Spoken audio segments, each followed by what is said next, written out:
Mid-exam, an AI agent breaks out of its test environment and hacks into a billion-dollar company to steal the answers. How did it break through the walls? Now, within this sealed test environment, it doesn't have direct connection to the internet. The whole purpose of a sandbox is everything that happens inside stays inside.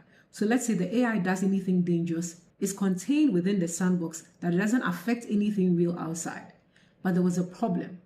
In order to run these cybersecurity tasks, it needed to install software tools in order to do them. So it was permitted a narrow channel, a proxy, which allowed it to fetch software packages.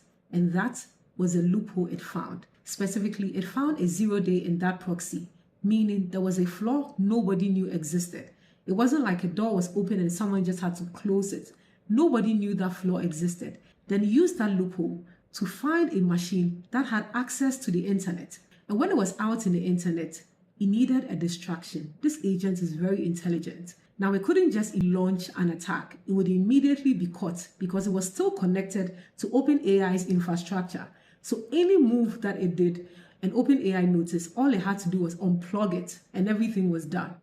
So it had to think really smart. What did it do? The open internet. It found 4 login credentials with one from a cloud platform that has been confirmed.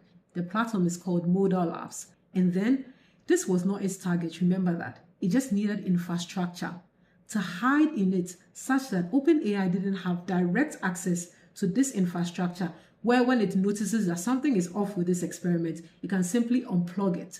So it hid in this infrastructure to plan its target move. And how did it do that?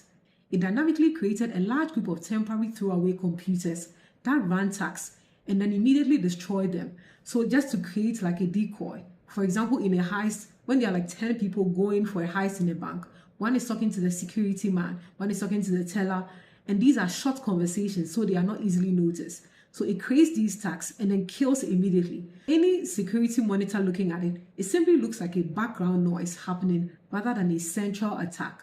And it needed this hideout to plan its proper central attack to its target, which was Hugging Face. The breaking. We'll find out in our next episode how it got access into Hugging Face. Stay tuned. Don't forget to click on the subscribe button, hit the notification bell so that you're notified whenever we upload right here at Talk Tech Culture.